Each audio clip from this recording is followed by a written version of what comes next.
प्राकृतिक एवं संश्लेषित रबड़, नेचुरल एंड सिंथेटिक रबर्स, वे पदार्थ इलास्टोमर्स कहलाते हैं जो खींचने पर लंबे हो जाते हैं और छोड़ने पर वापस अपनी मूल स्थिति में या प्रवृत्ति में आ जाते हैं। रबर एक ऐसा ही सर्वाधिक सामान्य इलास्टोमर है।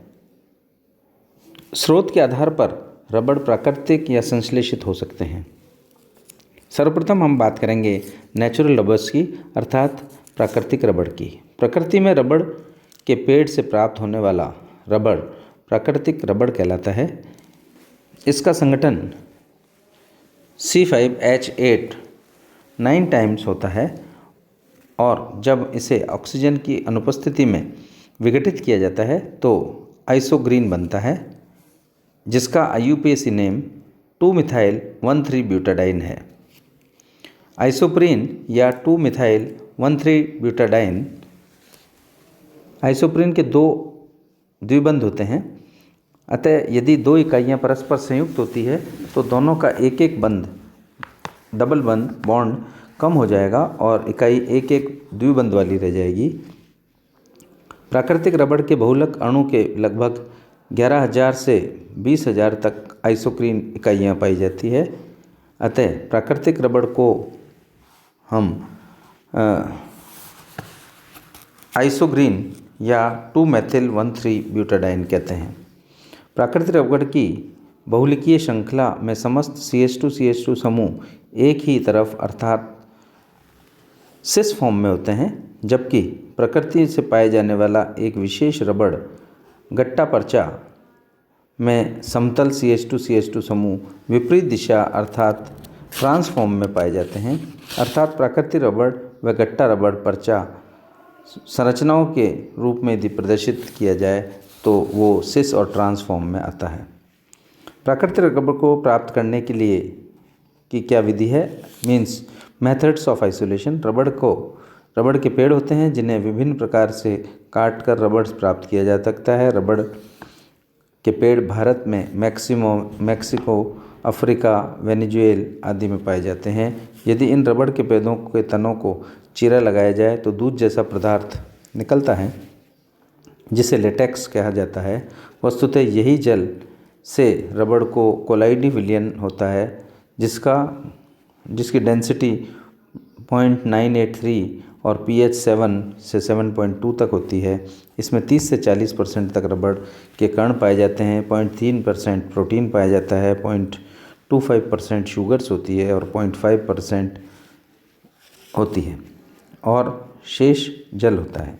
रबड़ के पेड़ के तने में को आड़े काटकर लेटेक्स को बहने दिया जाता है, जिसे तार द्वारा लटके कप्स में एकत्रित किया जाता है, जैसा कि हम लेटेक्स प्राप्त करने के लिए करते हैं। इस प्रकार प्राप्त लेटेक्स को जल से इतना तनु करते हैं कि इसमें रबड़ की प्रतिशत मात्रा 10 से 20% रह जाती है।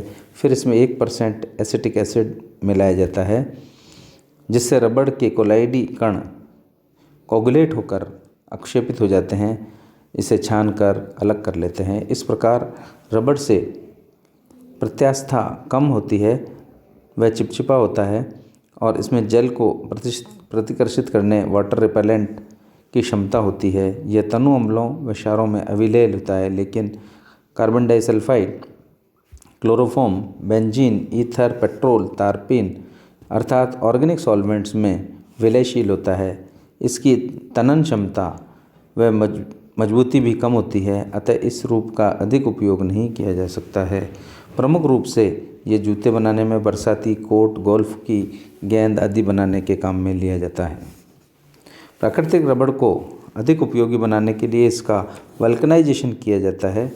वल्कनीकरण जो किया जाता है वल्कनाइजेशन कहलाता है। इसके लिए प्राकृतिक रबड़ को सल्फर के साथ गर्म करते हैं। इस प्रक्रिया को प्राकृतिक रबड़ के द्विबंध युक्त श्रृंखलाएँ परस्पर सल्फर से क्रॉस बंधों द्वारा जुड़ जाती है, जिससे अधिक मजबूत व चिपचिपाहट वाला जल को प्रतिकर्षित करने के गुणों के युक्त वल्कनीकरण रबड़ प्राप्त होता है। इसकी संरचना को निम्न प्रकार से प्रदर्शित किया जा सकता है। संश्लेषित रबड़ सिंथेटिक रबड़ क्या होते हैं?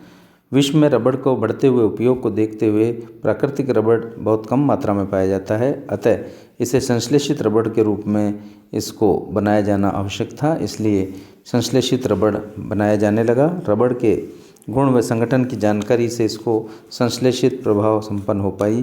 पहला प्रकार का है पॉलीक्लोरोप्रीन या नियोप्रीन। पॉलीक्लोरोग्रीन और सर्वप्रथम संयुक्त राज्य अमेरिका में प्राकृतिक रबड़ के सफल प्रतिस्थापी के रूप में पाया गया। इसे बनाने के लिए क्लोरोप्रीन तथा परऑक्साइड उत्प्रेरक की उपस्थिति में मुक्त मूलक पॉलीमराइजेशन करवाया जाता है। क्लोरोप्रीन का निर्माण एसिटिलीन से किया जाता है। यह एक थर्मोप्लास्टिक होता है, अतः प्राकृतिक रबड़ की भांति इसे गंधक के साथ गर्म कर वल्कनाइजेशन की आवश्यकता नहीं पड़ती है। इसे मैग्नीशिया, कास्ट, रेजिन व जिंक ऑक्साइड जैसे पदार्थों के साथ मिलाकर उपयोग करते हैं।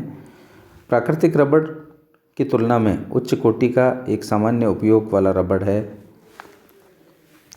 दूसरे प्रकार का है ब्यूना रबड़। ब्यूटाडाइन का सोडियम की उपस्थिति में बहुलीकरण होता है और रबड़ जैसा पदार्थ प्राप्त होता है, जिसे ब्यूना रबड़ कहा जाता है। ब्यूटाडाइन का Bu और सोडियम का Na सर्वप्रथम इसका निर्माण जर्मनी में किया गया था। ब्यूटाडाइन के किसी भी अन्य यौगिक को पॉलीमराइजेशन द्वारा बनाए गए ब्यूना रबड़ बेहतर गुण वाला होता है।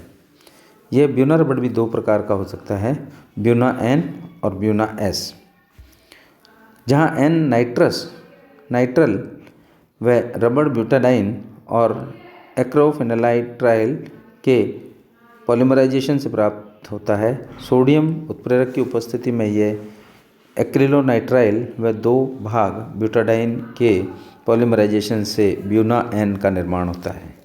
ब्यूना N यह S स्टाइरीन रबड़ ब्यूटाडाइन के स्टाइरीन का पॉलीमराइजेशन द्वारा बनाया जाता है। सोडियम उत्प्रेरक की उपस्थिति में 1 भाग स्टाइरीन व 3 भाग ब्यूटाडाइन के पॉलीमराइजेशन से ब्यूटा S का निर्माण होता है। इसके अन्य औद्योगिक नाम है स्टाइरीन रबड़ या GRS। इसे कार्बन ब्लैक के साथ मिलाकर उसका सल्फर के साथ पॉलीमराइजेशन कराया जाता है। यह अत्यंत ही मजबूत होता है तथा इसके उपयोग टायर, रबड़ आदि वस्तुएं बनाने में किया जाता है। आज हमने पॉलीमराइजेशन के बारे में सारी चीज़ें पढ़ी, सिंथेटिक रबड़ और नेचुरल रबड़्स के बारे में बात की। ये चैप्टर इसी तरह से यहाँ समाप्त होता है। अगले टाइम हम एक नया टॉपिक लेंगे।